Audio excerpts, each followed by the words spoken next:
Hi everybody, this is Patrick Healy here for Lost in Games. Today we are going to review Rise of Tribes by Breaking Games.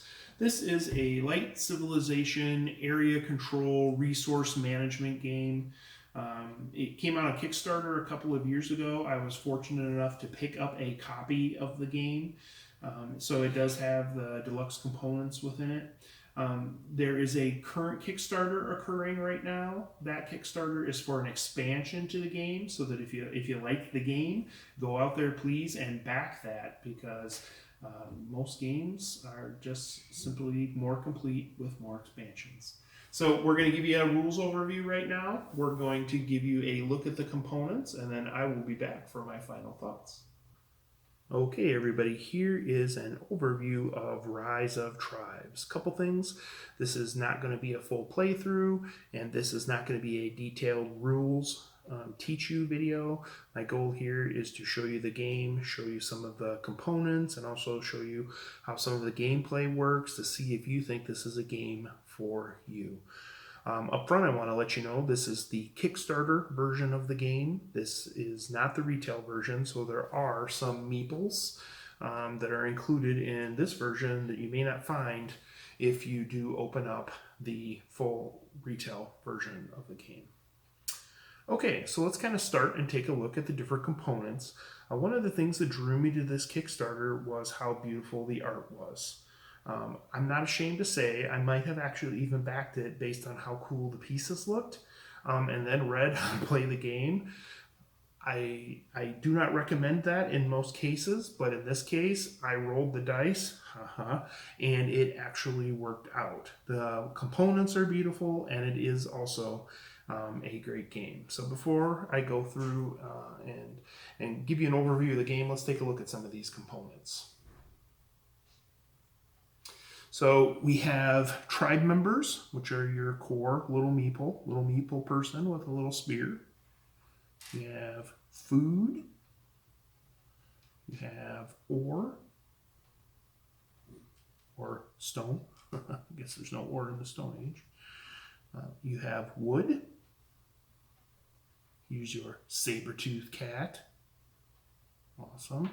And what would a proper Stone Age tribe game be without woolly mammoths?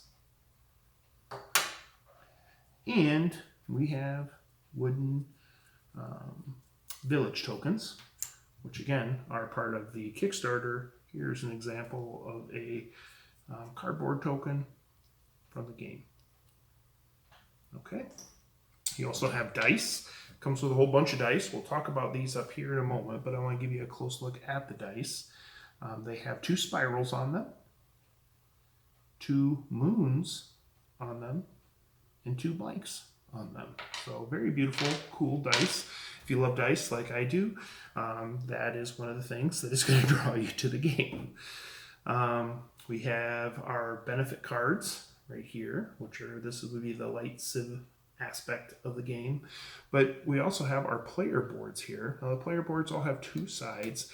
Each one of these boards is a tribe, and one side has art, which is perfectly playable, and what it does is it has the art representation of your tribe. If you flip it over, you're going to find some great art there too, just without that representative person, and instead you're going to get the steps that you are going to take for each one of your turns. So we have all of our wood tokens here, our stone tokens here, we have our food tokens here, here are our village tokens, and then these are the special events which will happen and affect all the players in the game. All of the players, they have a great art on them, beautiful, beautiful art there. And very readable text. And then you have the world. This is the region in which you and your tribe are going to exist through the generations and be surviving, foraging, raiding, doing whatever it is a Stone Age tribe needs to do to survive and become dominant and win the game. And then up at the top here, we have the player board. or excuse me, the game board. And the game board has a victory point track right there with arrowhead victory counters, right? And then it has the 4 actions that you can take on any given turn. Okay? And we'll talk about that in a minute. So this is, as mentioned, a light Civ, and I mean the lightest of Civ, dice rolling, resource management game. Now, the first thing a lot of people are going to think when they take a look at the game, they're going to see these hexes, these hex tiles, and immediately they're going to be like, hey, this is like Catan. Well, I think as gamers, we all owe a debt to Catan. It is one of those ancestors that changed games, and I think brought games out of the Dark Ages, for which they had fallen after the 1980s, and contributed to the Renaissance that we're living in right now. But this game is not Catan in any real shape and form, save that you have these little hexagonal pieces, and you have to get some victory points to win the game. And yeah, that's, I think, about it. And resources, I guess. It does have some resources, but it is a very different game, so don't take a look at it and think it's Stone Age Catan, because it is definitely not. Okay, so I am going to take a moment and replace all of these to their respective piles, and then we will get started. Okay, so let's take a little bit of a look at the gameplay here, and let's talk about what you're going to do to win the game. You need 15 victory points, very typical in a Euro resource management game. Same thing you're trying to achieve here. What you're going to do is grow your tribe and expand them throughout the lands.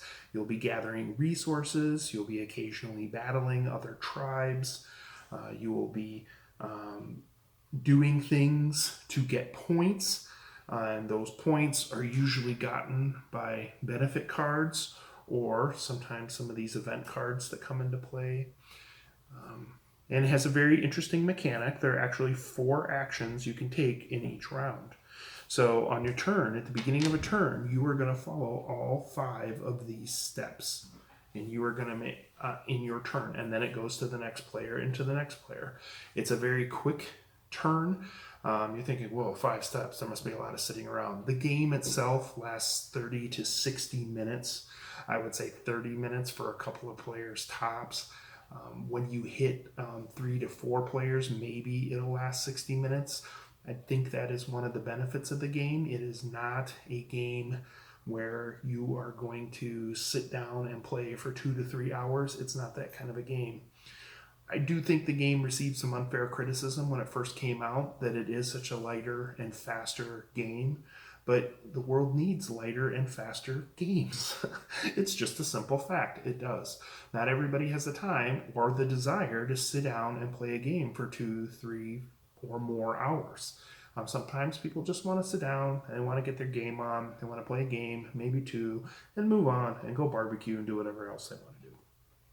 So this game is a light, quick, fast game, but don't let it deceive you. There's actually a lot to do. So on your turn, the first thing you're going to do is you're going to score your villages. So during the game, you will eventually get a village, and for every village you have on there, at the beginning of every turn, you're going to get a victory point, right? So let's just say your world looked like this. Every turn, you'd be getting 2 victory points, right? So getting villages is something you really want to do because it is a constant engine of victory points. The second thing you'll do is you'll roll the dice. You'll take these dice and you'll roll them and you'll get a result. And then you will decide, based on those dice and based on what you want to accomplish in the game, what you want to do. You may want to grow your tribe. You may want to move your tribe members to other places. You may want to gather resources. You may want to lead your tribe, which is going to get you some benefit cards. And how this works is you will take a dice and you will put it on the end, and you will blink, move it over, and drop a die down to the bottom. And then, based on the 3 symbols that you see here, you will get to take this action. So it's important, if you have 2 moons, you are actually going to get, in the grow step, 2 meeples, which you can add to any of your hexes that you have tribe members on. If there are 2 spirals up here, you're going to get 4 meeples to add. Okay. However, if there's not 2 moons or 2 spirals, you're going to get 3. Okay. And that is basically how each of these steps work. If you get 2 moons, it's kind of things aren't going so well, right? And when that happens, you're going to get a lesser version of the benefits. If you get 2 spirals, you're going to get a greater version of the benefits. If you don't, you're going to get the typical benefit, which would be 3 for growing. So for moving, now that I have 5 people here, I'm like, hey, time to expand my tribe and get them. We've now procreated. Let's get them into some other spaces. So I will take this moon and I will plop it right here, dropping this down. And now I have a moon, a spiral, and a blank. It's not 2 moons. It's not 2 spirals. So I get to move up to 4, right? So I will go. I'm just going to move 3. But I could move 4. I'm just going to move 3. And I have now expanded my tribe into 2 regions. I am now in this region, which is the desert region, mountain region, hill region, and then there's the forest region. Okay? So let's say the other player takes a turn. I'm just going to do their turn for them. And they did something similar.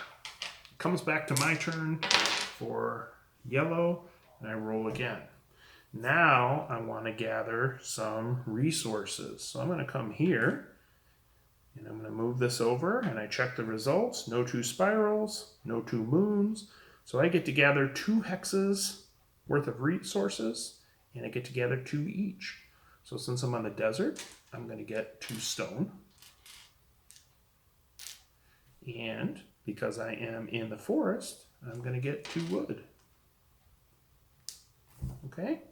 And then for this last one, I'm going to come here, and I'm going to do a lead. Again, no 2 spirals, no 2 moons, so I get to draw 2 cards and lay them down. Okay?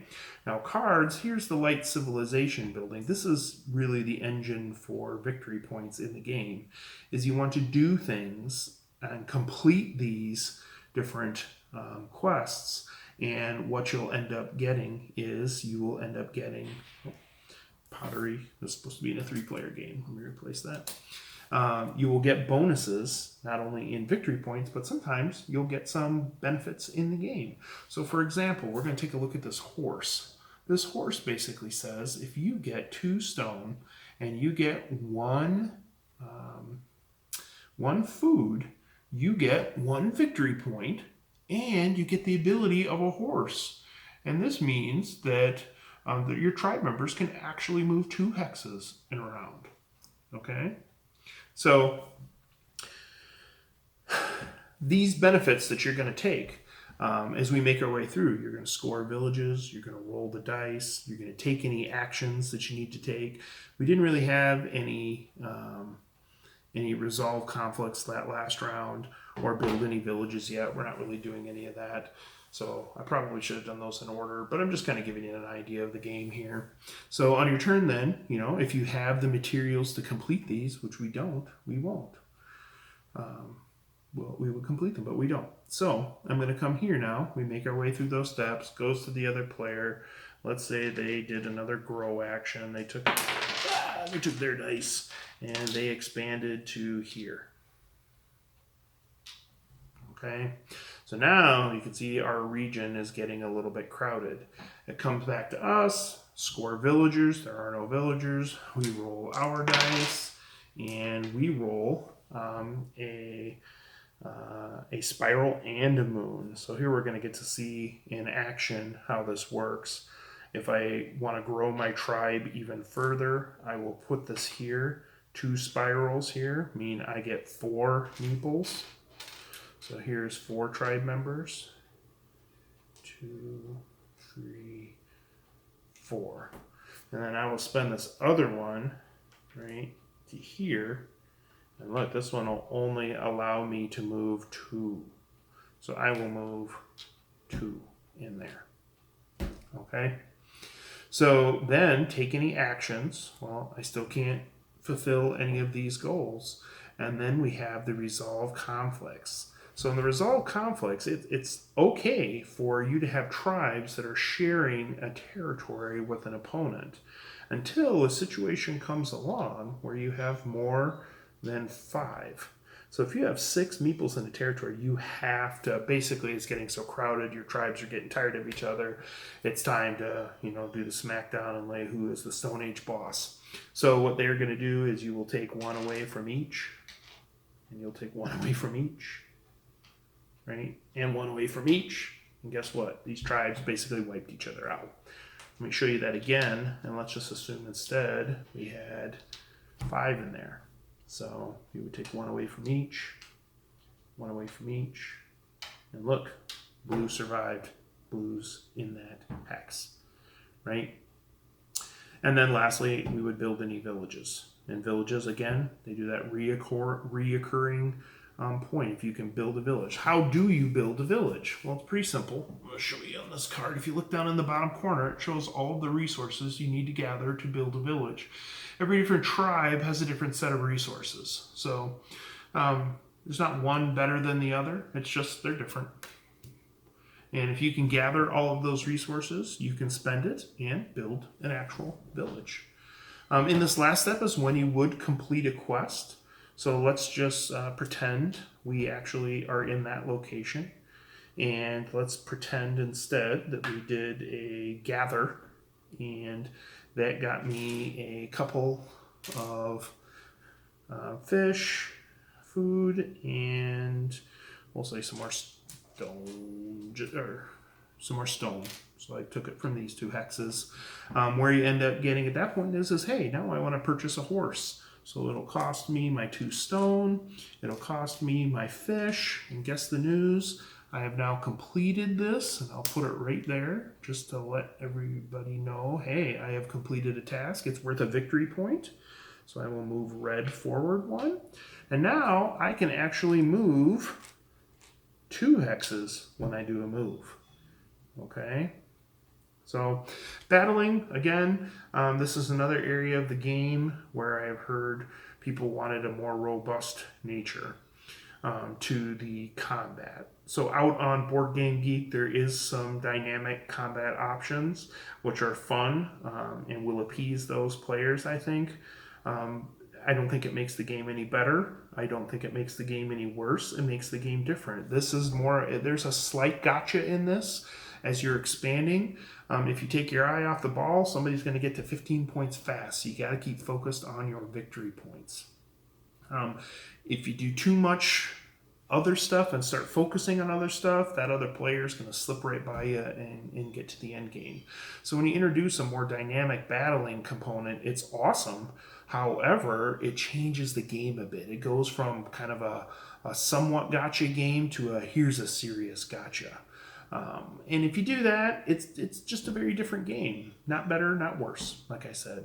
I like the original version, and I like the dynamic combat version. I think that I've played both, and some people like the dynamic version, and some people like the standard version. I don't think there's a right answer.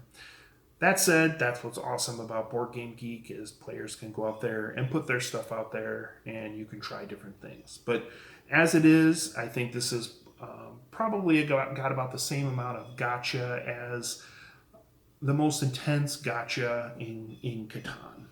So just to kind of give you that idea. So you're going to keep playing. You're going to keep unveiling. Here's a bow, right? So here's a bow, which is awesome. It'll allow you to get some powers. It'll allow you to get some victory points. As you do these are all going to add up. There's some out there. Here's gather 6 resources of, right, spend them all, boom, it's worth 2 points. So that's your engine. That's the civilization aspect of the game. Villages are easy to forget about because they cost a lot, but if you want them because you want them to win. Now, if you roll these dice and you ever get doubles, and that does not include 2 of those, but if you ever get 2 doubles, you get to turn over one of these events. And let's take a look at this event. This event basically says a volcano, right? Add a volcano hex. So here is I think this is the volcano hex. Yeah. Here is the volcano hex, right? So, I mean, game-changing events can occur as well. And then there's special abilities based on special things that happen when rolls are made, right? So these will stay in effect up here. You can have them up here. There are things that will happen that'll get rid of events, or you'll solve events. Like, for example, one event will allow you to throw a saber tooth in an opponent's area. The woolly mammoth, that's a cool function. The woolly mammoth will go in an area. You can either hunt it or you can tame it. If you hunt it, it's a brief, awesome victory point. However, if you tame it, it is now on your side and can have some cool benefits. But if you ever lose all of your meeples in that text, you're going to lose the victory points associated with it. So it's worth a lot of points, but there's also a price.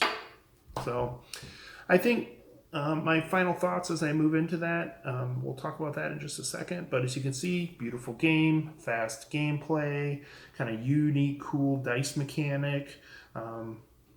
Takes that Stone Age theme into a very gameable theme.